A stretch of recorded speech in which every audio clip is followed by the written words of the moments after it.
चले, तो हम बात करते हैं किसकी, कि shapes of molecule. Shapes of molecule, shapes of molecules.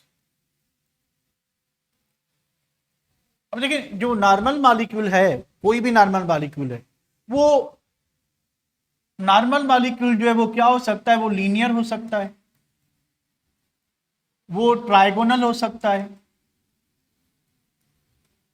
वो टेट्राहेड्रल हो सकता है, टेट्राहेड्रल हो सकता है, वो आपका पैरामाइडल हो सकता है, ठीक है, वो आपका बेंट और एंगुलर और वी शेप में हो सकता है, ठीक है, या आपका ट्राइगोनल बाय पैरामिडल हो सकता है, पैरामाइडल हो सकता है, ठीक है, या आपका ऑक्टाहेड्रल हो सकता है, या आपका पेंटागोनल बाय पैरामिडल हो सकता है, ठीक है, कोई भी, यानी इनमें से एक नॉर्मल मॉलिक्यूल का कोई भी शेप हो सकता है। तो शेप हम मालूम कहां से करें, दो मॉडल यूज करते हैं हम। The shape of molecule can be predicted, हम मालूम कर सकते हैं, अंदाजा लगा सकते हैं, predicted from number 1 valence shell electron pair repulsion model, valence shell electron pair repulsion model, यहां से मालूम कर सकते हैं। और दूसरा है हाइब्रिड ऑर्बिटल मॉडल, या आप कह लें हाइब्रिडाइजेशन, हाइब्रिड ऑर्बिटल मॉडल। तो आप इन दोनों में से किसी से भी जो है वो क्या मालूम कर सकते हैं, इन दो मॉडल्स को यूज करके आप शेप ऑफ मॉलिक्यूल मालूम कर सकते हो, ठीक है। तो हम वन बाय वन करते हैं। पहले बात करते हैं, ये छोटा सा मॉडल है valence shell electron pair repulsion model, तो इसकी बात कर लेते हैं। तो इसमें क्या चीज है, valence shell electron pair repulsion, देखिए ये दो मरतबा प्रपोज हुआ था, पर दोनों मरतबा मतलब अलग अलग था। पहली बार सिजविक एंड पावेल ने इसको 1940 में प्रपोज किया था। इनका मतलब यह था कि किसी भी मॉलिक्यूल का शेप, किसी भी मॉलिक्यूल का शेप उसके सेंट्रल एटम के बाहर मिलने वाले इलेक्ट्रॉन पे डिपेंड करता है कि इलेक्ट्रॉन पेयर कितने, या अदर वर्ड में मान लें कि active set of electron pair कितने। इस मॉडल में जो डिफरेंट पॉस्टुलेट्स हैं उनमें एक पॉइंट ये है कि किसी भी मॉलिक्यूल का जो सेंट्रल एटम होता है उसके बाहर दो किस्म के इलेक्ट्रॉन पेयर होते हैं, उसके बाहर दो किस्म के इलेक्ट्रॉन पेयर होते हैं, एक सिग्मा बॉन्ड पेयर, सॉरी एक active set of electron pair और दूसरा inactive set of electron pair.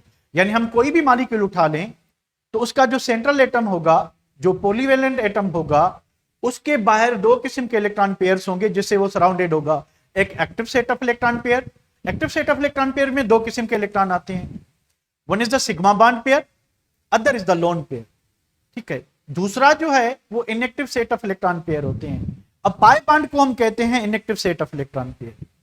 उनको एक्टिव क्यों कहते हैं, उनको इनएक्टिव क्यों कहते हैं, इस बात पे आते हैं। तो सिजविक और पावेल का मानना था कि जितने active set of electron pair होंगे सेंट्रल एटम के बाहर जितने होंगे उस हिसाब से शेप डिसाइड होगा। फिर गैलेस्पी और नेलोन ने 1957 में यह बताया कि ये जो total number of sigma bond और लोन पेयर है जिसको हम एक्टिव सेट कह रहे हैं, मॉलिक्यूल का शेप सिर्फ इन नंबर पे नहीं, इन पेयर्स में होने वाली रिपल्शन पे डिपेंड करता है। अब पहले मॉडल ने सिर्फ इतना बताया कि शेप क्या होगा, वो डिपेंड करता है कि total number of active set of electron pair कितने हैं। अब कितने हैं तो वो अरेंज कैसे हैं, वो इन्होंने बताया था कि ये जो active set of electron pair हैं ये खुद को अरेंज कैसे करेंगे। ये खुद को इस तरह से अरेंज करेंगे क्योंकि इलेक्ट्रॉन पेयर हैं, इलेक्ट्रॉन पेयर दूसरे पेयर को क्या करेगा, रिपेल करेगा। तो इनकी रिपल्शन की वजह से ये जो सेंट्रल एटम होगा मॉलिक्यूल का, इसके बाहर जो active set of electron pair हैं, रिपल्शन की वजह से ये खुद को मैक्सिमम एक दूसरे से क्या करेंगे, दूर करेंगे। जैसे इनमें रिपल्सिव फोर्स मिनिमम हो, क्योंकि मॉलिक्यूल स्टेबल तब रहेगा जब उसमें इलेक्ट्रॉन पेयर की रिपल्सिव फोर्स कम से कम होगी, क्योंकि जितनी रिपल्सिव फोर्स ज्यादा होगी उतना मॉलिक्यूल की पोटेंशियल एनर्जी ज्यादा होगी, तो वो क्या होगा, कम स्टेबल होगा। तो मॉलिक्यूल को स्टेबल करने के लिए तो मॉलिक्यूल को स्टेबल करने के लिए क्या जरूरी है? जरूरी है कि वो इलेक्ट्रॉन पेयर्स एक दूसरे से मैक्सिमम सेपरेशन पे। ये बात किसने बताई थी? इन्होंने। तो सिजविक और पावेल का मानना था कि overall shape of molecule number of active set पे डिपेंड करता है। इनका मानना था ओवरऑल जो शेप है उन्हीं पेयर्स पे डिपेंड करता है, पर उनमें होने वाली रिपल्सिव फोर्स पे, क्योंकि उनकी जो अरेंजमेंट होगी वो रिपल्सिव फोर्स पे डिपेंड करेगी। तो ये दो चीजें आपको समझ आ रही हैं कि दोनों में फर्क क्या था? क्या ये चीज समझ आ रही है आपको? ये दो जो डिफरेंस बताइए आपको समझ आ रहे हैं बेटा? फिर मैं आगे बढ़ूं। मिसबा को आ गया, हमजा को भी आ गया। फर्क है भी थोड़ा, हमजा को ज्यादा फर्क नहीं है, थोड़ा ही फर्क है, ठीक है भी थोड़ा ही। कि total number of electron pair कितने हैं, वो खुद को अरेंज कैसे करेंगे? अरेंज कैसे करेंगे? ड्यू टू रिपल्सिव फोर्स करेंगे। ये कहता है कि टोटल पेयर कितने हैं। अगर दो पेयर हैं, ठीक है, दो पेयर हैं, अब दो पेयर जो है खुद को इस तरह से अरेंज कर सकते हैं ना। फॉर एग्जांपल बेरिलियम क्लोराइड है, तो आप क्लोरीन इधर भी लगा सकते हो, आप बेरिलियम में क्लोरीन इधर भी लगा सकते हो, ठीक है। तो पेयर दो हैं। अब शेप लीनियर क्यों होगा? ये वाला पेयर बताता है कि ये इलेक्ट्रॉन पेयर एक दूसरे को क्या करेंगे? रिपेल करेंगे। तो ये रिपल्सिव फोर्स मैक्सिमम कब होगी? जब ये दूसरा एक दूसरे से ज्यादा सेपरेट होंगे। अब बात समझ आई बेटा? अब बात समझ आई? जल्दी बताएं, अब बात समझ आई कि नहीं आई? ओके चले, तो अभी इसके पास्टुलेट पे आते हैं। तो इसका पहला जो पास्टुलेट है वो ये है, मैं आपको व्हाइट बोर्ड पे समझा देता हूं। तो पहला पास्टुलेट ये है इसका कि भाई कोई भी मॉलिक्यूल उठा लें आप, भाई हमारे पास कार्बन डाइऑक्साइड, ठीक है, कार्बन डाइऑक्साइड, ठीक है। अब कार्बन डाइऑक्साइड के बाहर जो है दो किस्म के इलेक्ट्रॉन पेयर्स हैं। एक active set of electron pair है, एक्टिव सेट, और दूसरा है इनएक्टिव सेट। इनएक्टिव सेट, इसको समझने की कोशिश करते हैं। एक्टिव सेट में दो पेयर आते हैं, sigma bond pair and lone pair. Inactive set में पाई इलेक्ट्रॉन पेयर आता है, पाई इलेक्ट्रॉन पेयर, ठीक है, पाई इलेक्ट्रॉन, ठीक। तो सिग्मा बॉन्ड पेयर और लोन पेयर को अगर आप ऐड करोगे तो ओवरऑल शेप जो है उसका हमें पता चल सकता है बाय यूजिंग दिस मॉडल, ठीक है। तो अब इसके पास सिग्मा बॉन्ड काउंट करें, कितने सिग्मा बॉन्ड कौन बताएगा भाई? एक सिग्मा बॉन्ड, एक सिग्मा बॉन्ड, एक पाई बॉन्ड, एक पाई बॉन्ड। अब मॉलिक्यूल में सेंट्रल एटम कौन सा आपको कैसे पता चले? भरे सर देखिए, सेंट्रल एटम का मालूम करने का सिंपल फंडा ये है, carbon dioxide, carbon disulphide, ammonia, ठीक है, वाटर हो गया, मीथेन हो गया, BF3 हो गया, या नाइट्रेट आयन हो गया, या फास्फेट आयन हो गया, ठीक है। सिंपल फंडा ये है कि वैलेंसी हम कहते हैं combining capacity of an element. अब देखिए एक ही कार्बन दो ऑक्सीजन से कंबाइन हो रहा है, तो बताएं वैलेंसी किसकी ज्यादा है, कार्बन की या ऑक्सीजन की? किसकी ज्यादा है? कार्बन की ज्यादा है। तो सेंटर में वो एलिमेंट आएगा, बीच में वो एलिमेंट आएगा जो पॉलीवैलेंट होगा, जिसकी वैलेंसी ज्यादा होगी। तो जहां पे भी आपको मॉलिक्यूल कम नंबर में एटम दिखाई दे रहा है वो क्या होगा? सेंट्रल एटम होगा, नाइट्रोजन सेंट्रल एटम होगा। ये बात सिंपली समझ आ रही है कि मॉलिक्यूल वो सेंटर में आएगा जिसकी वैलेंसी ज्यादा होगी। वैलेंसी किसकी ज्यादा होगी? उसकी ज्यादा होगी जो कम तादाद में होगा। दूसरे ज्यादा नंबर में एलिमेंट एक ही एलिमेंट से कंबाइन हो रहे हैं, यानी जो एक एलिमेंट है उसकी कंबाइन होने की कैपेसिटी दूसरे एलिमेंट से ज्यादा। ये बात समझ रहे हो बेटा? समझ रहे हो? ठीक है, तो इस तरह से आपको सेंट्रल एटम का पता चल जाए।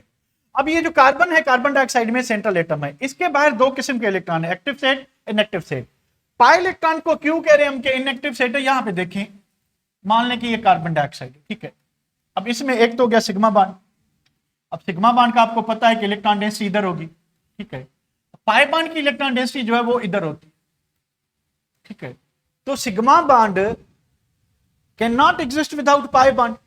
तो उसी डायरेक्शन में ही, सिग्मा डायरेक्शन के डायरेक्शन में ही पाई बॉन्ड बनता है। सिर्फ क्या होता है, जो आपकी लाइन है न्यूक्लियस की उसके अबो एंड बिलो, तो इस पूरे बॉन्ड को, डबल बॉन्ड को, सिंगल बॉन्ड को और ट्रिपल बॉन्ड को, ठीक है, हम सिंगल यूनिट ही कंसीडर करते हैं। यानी उसी डायरेक्शन में ही बॉन्ड बनेगा जिसमें ऑलरेडी सिग्मा होगा, वहां पे ऊपर नीचे पाई भी होगा, यानी इलेक्ट्रॉन डेंसिटी आपकी इस रीजन में ही मौजूद है, ठीक है। तो this pi bond is considered as inactive set of electron pair, क्योंकि हम इसमें इसको नहीं, हम सिग्मा बॉन्ड को कंसीडर कर रहे हैं जहां पे सिग्मा बॉन्ड मौजूद है वही एक्टिव सेट होगा, उसी की अरेंजमेंट पे शेप डिपेंड करेगा। तो क्या आपको यह बात समझ आई? साधना आप पूछ रही थी कि इसको इनएक्टिव क्यों कह रहे हैं। Have you got the point? उसके बाद दूसरी चीज देखें, ठीक है, उसके बाद दूसरी चीज देखते हैं कि ये यानी इनएक्टिव हो गया पाई, और ये जो है आपके active set of electron pair होते हैं, कौन से? सिग्मा बॉन्ड पेयर और लोन पेयर। तो आगे बढ़ते हैं कि मॉलिक्यूल के सेंट्रल एटम के बाहर दो किस्म के इलेक्ट्रॉन पेयर, मान लें अमोनिया है हमारे पास, बताएं इसमें एक्टिव कितने, इनएक्टिव कितने, एक्टिव सेट कितने हैं एंड इनएक्टिव कितने हैं? एक्टिव हैं 3 + 1 = 4, इनएक्टिव हैं 0, कोई पाई बॉन्ड नहीं, कोई पाई बॉन्ड नहीं, ठीक है। तो 4 + 0, ठीक है। तो अब मॉलिक्यूल का शेप क्या होना चाहिए? देखिए बात यह है कि अगर टोटल इलेक्ट्रॉन पेयर 2 हैं active set, such as this one, such as beryllium chloride, ठीक है, तो ओवरऑल सर्किल में जो एंगल होती है वो होती है 360 डिग्री, ठीक है। ओवरऑल जो सर्किल में एंगल होती है कितनी थी? 360। अब आपके पास एक्टिव सेट कितने हैं? 2 हैं। तो आप क्या करोगे? Divided by active set of electron pair से डिवाइड करें तो आपको एक वैल्यू मिलेगा 180 डिग्री। यानी अगर टोटल 2 इलेक्ट्रॉन पेयर हैं तो ये इलेक्ट्रॉन पेयर क्या करेंगे? आप कार्बन डाइऑक्साइड को इस तरह से भी लिख सकते हैं, आप कार्बन डाइऑक्साइड को इस तरह से भी लिख सकते हैं। तो यहां पे रिपल्सिव फोर्स ज्यादा होगी, यहां पे क्या होगी? कम होगी, लो रिपल्सिव फोर्स होगी। यहां पे क्या होगी? हाई रिपल्सिव फोर्स होगी। अगर रिपल्सिव फोर्स ज्यादा होगी तो रिपल्सिव फोर्स से पोटेंशियल एनर्जी बढ़ जाएगी, पोटेंशियल एनर्जी बढ़ जाएगी, मॉलिक्यूल अनस्टेबल हो जाएगा। मॉलिक्यूल क्या हो जाएगा? अनस्टेबल। तो मॉलिक्यूल स्टेबल कब होगा? जब ये इलेक्ट्रॉन पेयर एक दूसरे से मैक्सिमम एक दूसरे से दूर जाएंगे। तो जब टोटल पेयर 2 हैं तो कितना मैक्सिमम एक दूसरे से सेपरेट जा सकते हैं? 180 डिग्री। कितना जा सकते हैं? 180। तो आप 2 से डिवाइड करोगे तो आप इस मॉलिक्यूल को लीनियर रखोगे और एंगल आपकी 180 डिग्री आएगी। अगर 2 active set of electron pair होंगे, 2 active set of electron pair होंगे तो मॉलिक्यूल क्या होगा? लीनियर होगा। मॉलिक्यूल क्या होगा? लीनियर होगा। ये बात समझ रहे हो? अब इसका एक पोस्टुलेट है कि सेंट्रल एटम जो है it is surrounded by the active and inactive set of electron pair. Molecule का शेप जो है वो एक्टिव पे डिपेंड करता है। दूसरी बात कि ये जो इलेक्ट्रॉन पेयर्स हैं, क्योंकि ये नेगेटिवली चार्ज होते हैं, क्योंकि ये नेगेटिवली चार्ज होते हैं तो ये एक दूसरे को क्या करते हैं? रिपेल करते हैं, एक दूसरे को रिपेल करते हैं। तो उस रिपल्सिव फोर्स की वजह से इनकी पोटेंशियल एनर्जी बढ़ती है। तो रिपल्सिव फोर्स की वजह से एक दूसरे से दूर जाएंगे। कितना दूर जाएंगे वो डिपेंड करता है कि आप 360 को नंबर ऑफ एक्टिव सेट से डिवाइड करें। हर जगह ये सिर्फ सिंपल मॉलिक्यूल की बात है, हर जगह ये चीज नहीं होती, ठीक है। तो मॉलिक्यूल के इलेक्ट्रॉन पेयर खुद को वहां पे क्या करेंगे? अरेंज करेंगे where there is a maximum separation and minimum repulsion. यानी ये इलेक्ट्रॉन पेयर खुद को कहां अरेंज करेंगे? स्पेस में where there is maximum separation, जितना मैक्सिमम दूर जा सके ताकि इनके दरमियान रिपल्शन क्या हो? मिनिमम हो। उस जगह पे खुद को क्या करेंगे? अरेंज करेंगे, ठीक है। तो मॉलिक्यूल स्टेबल तब होगा where there is maximum separation and minimum repulsion. तो वहां पे पोटेंशियल एनर्जी भी क्या होगी? मिनिमम होगी, मॉलिक्यूल स्टेबल होगा। ये बात समझ रहे हो बेटा? ये बात समझ रहे हो? ये बात समझ रहे हो?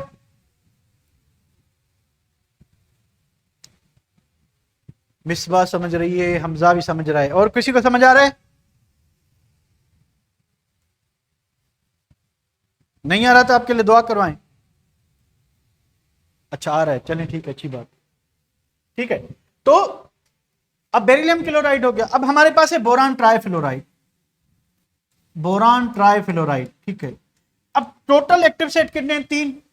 3 एक्टिव सेट है। तो आप क्या करोगे? 360 से डिवाइड करोगे 3 को तो आपको एंगल मिलेगी कितनी? 120। तो अगर 3 एक्टिव सेट होंगे तो मॉलिक्यूल ट्राइगोनल होगा, उसकी एंगल कितनी होगी? उसकी एंगल होगी 120 होगी। अगर 4 एक्टिव सेट हैं लाइक दिस वन, मीथेन का मिसाल है, सिंपल मिसाल लेते हैं पहले, कार्बन हाइड्रोजन हाइड्रोजन हाइड्रोजन। अब 360 डिवाइडेड बाय क्या करें? 4, तो आंसर आएगा 90 डिग्री। पर जब हम टेट्राहेड्रल मॉलिक्यूल देखते हैं तो एंगल कितनी होती है? 109 होती है। अब एंगल डिस्टार्ट क्यों हो गई? इसलिए एंगल चेंज हो गई क्योंकि 90 डिग्री पे इलेक्ट्रॉन पेयर एक दूसरे के नजदीक होंगे। नजदीक होंगे इसका मतलब यह हुआ कि उनमें रिपल्सिव फोर्स ज्यादा होगी, तो मॉलिक्यूल वहां पे स्टेबल नहीं होगा, तो एंगल क्या होता है, इनलार्ज हो जाती है। मॉलिक्यूल प्लेनर के बजाय नॉन प्लेनर बन जाएगा, क्योंकि इलेक्ट्रॉन पेयर्स खुद को वहां पे अरेंज करेंगे where there is a maximum separation and minimum repulsion. तो ये एक हाइपोथेटिकल फार्मूला था, थ्योरेटिकली होना यह चाहिए था कि मीथेन में जो एंगल है वो 90 होती, 90 डिग्री होती, पर 90 पे अरेंज करते हैं तो रिपल्सिव फोर्स बढ़ी हुई होती है, तो बांड मुड़ जाएगा और एंगल इनलार्ज हो जाएगी 109। ये बात समझ रहे हैं, ये बात समझ रहे हैं? तो मैं आगे बढ़ूं, ओके चलें। उसके बाद अब आप आए अमोनिया पे, ठीक है। फिर इसने कहा कि पहली बात कि इलेक्ट्रॉन पेयर जो एक दूसरे को रिपेल करते हैं और वो स्पेस में खुद को ऐसे अरेंज करेंगे कि जितना मैक्सिमम एक दूसरे से दूर जा सकें ताकि इनके दरमियान रिपल्सिव फोर्स मिनिमम हो। फिर एक्सटेंट ऑफ रिपल्सिव फोर्स जो है वो नेचर ऑफ इलेक्ट्रॉन पेयर पे डिपेंड करती है। मान लें हमारे पास अगर लोन पेयर है तो लोन पेयर रिपल्शन जो है वो ज्यादा होती है, यानी extent of repulsion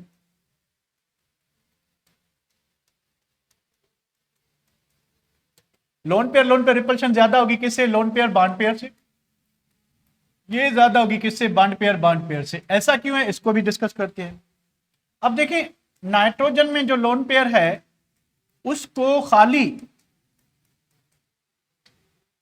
now this lone pair is attracted by the nucleus of nitrogen only, not by the hydrogen, but look at this bond pair, it is attracted by the nucleus of hydrogen as well as nitrogen। तो बताएं ज्यादा space कौन occupy करेगा, lone pair या sigma bond pair? ज्यादा space कौन occupy करेगा, lone pair और sigma bond pair? Lone pair ज्यादा स्पेस ऑक्यूपाई करेगा क्योंकि उसको एक न्यूक्लियस अट्रैक्ट कर रहा है, बॉन्ड पेयर को तो दो न्यूक्लियस अट्रैक्ट कर रहे हैं, तो वो ज्यादा लोकलाइज होगा बिटवीन टू न्यूक्लियस, ये थोड़ा जो है ब्रॉड होगा, तो नियर बाय इलेक्ट्रॉन पेयर को ज्यादा रिपल्सिव फोर्स क्या करेगा, ऑफर करेगा। कौन ज्यादा फोर्स करेगा, लोन पेयर। तो इसलिए दो लोन पेयर के दरमियान जो रिपल्सिव फोर्स होगी वो ज्यादा होगी। और दूसरी बात यह है कि एंगल कंप्रेशन, कि एंगल कितनी कंप्रेस होगी, is directly proportional to the lone pair, ठीक है। या आप एंगल की बात करें बॉन्ड एंगल की, तो it is inversely proportional to the lone pair. तो आप लोन पेयर बढ़ाते जाओगे तो एंगल क्या होती जाएगी, कम होती जाएगी। मान लें आपके पास क्या चीज है, मीथेन है, तो मीथेन में जो एंगल रहती है without lone pair on the carbon, तो एंगल कितनी होती है, 109 डिग्री होती है। अब अमोनिया की बात करें, अब एक लोन पेयर आया गया, ठीक है, तो एंगल कंप्रेस होके 107 डिग्री हो जाएगी। वाटर में दो लोन पेयर आ गए ऑक्सीजन के पास, तो यहां पे एंगल फर्दर कंप्रेस हो गई 104.5 डिग्री। तो जैसे जैसे लोन पेयर बढ़ रहे हैं एंगल कंप्रेस हो रही, यानी एंगल जो है बॉन्ड एंगल वो इनवर्सली प्रोपोर्शनल है किसके, लोन पेयर के, ठीक है। ये सिर्फ टेट्राहेड्रल मॉलिक्यूल में, ठीक है, इसमें ऐसा सीन होता है। तो अगर टोटल दो इलेक्ट्रॉन पेयर हैं तो मॉलिक्यूल लीनियर होगा, अगर तीन हैं तो मॉलिक्यूल ट्राइगोनल होगा, अगर चार हैं तो मॉलिक्यूल टेट्राहेड्रल होगा। टेट्राहेड्रल होने के बाद देखिए इसमें दो चीजें हैं, एक है अरेंजमेंट,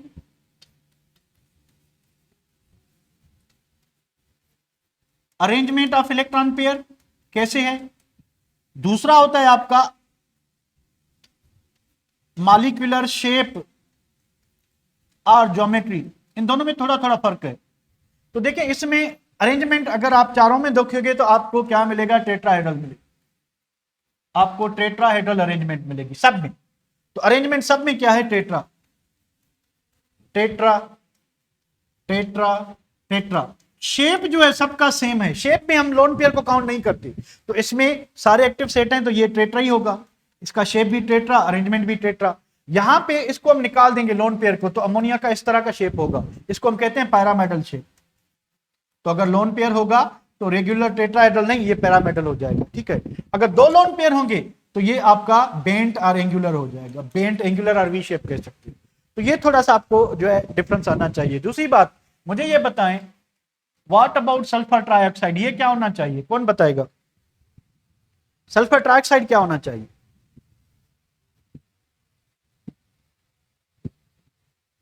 डाइऑक्साइड है, सॉरी, ये बेंट होगा, ठीक है। सल्फर ट्राइऑक्साइड की बात करें तो इसमें इसके दोनों लोन पेयर जो है यूटिलाइज हो गए हैं, ठीक है। सल्फर डाइऑक्साइड की बात करें तो एक लोन पेयर जो है वो यूटिलाइज हो गया, एक लोन पेयर अभी इसके पास जिंदा है।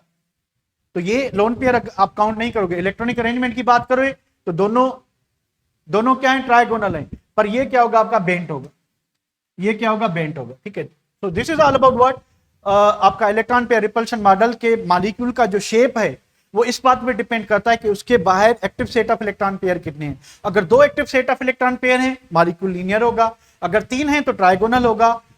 3 हैं, 2+1 कॉम्बिनेशन है, यानी 2 सिग्मा बॉन्ड पेयर, एक लोन पेयर, तो बेंट होगा। अगर 3 सिग्मा बॉन्ड हैं इस तरह से, तो फिर क्या होगा आपका, ट्राइगोनल होगा। अगर एक्टिव आपका जो क्या कहते हैं एक्टिव सेट का सम है वो 4 है, चारों के चारों सिग्मा बॉन्ड पेयर हैं, तो टेट्राहेड्रल। अगर 3+1 कॉम्बिनेशन है तो टेट्रा पायरामिडल, 2+2 कॉम्बिनेशन है तो फिर बेंट होगा और टेट्राहेड्रल होगा। Is it clear? यहां तक क्लियर है? तो हम हाइब्रिडाइजेशन की तरफ बढ़े।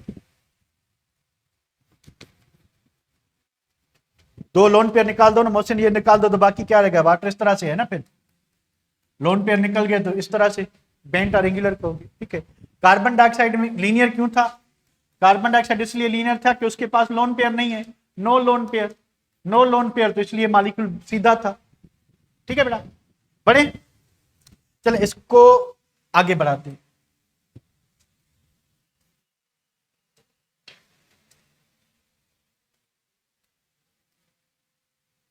बाकी ये टेबल्स हैं, इसको देख लेते हैं, देख नहीं लेते बल्कि आप खुद देख लेना। ये फेडरल की बुक, पंजाब की है, ये फेडरल की है, ठीक है। हमारे बुक में सच कोई टेबल नहीं, पर एग्जांपल दिए हुए थे। तो मॉलिक्यूल के पास AB3 टाइप का है, 3 जो हैं वो टोटल पेयर हैं। अगर 2 हैं तो लीनियर होगा, अगर 3 हैं तो वो ट्राइगोनल और बेंट हो सकता है। ट्राइगोनल तब होगा जब तीनों सिग्मा बॉन्ड पेयर होंगे, बेंट तब होगा जब एक लोन पेयर होगा। इसके पास देखें, अगर 4 है तो 4 वाले जो है 3 शेप हो सकते हैं, टेट्राहेड्रल भी, ट्राइगोनल भी और बेंट और एंगुलर भी। तीनों एग्जांपल हमने डिस्कस कर लिए, ठीक है। तो इसको अभी छोड़ते हैं इधर,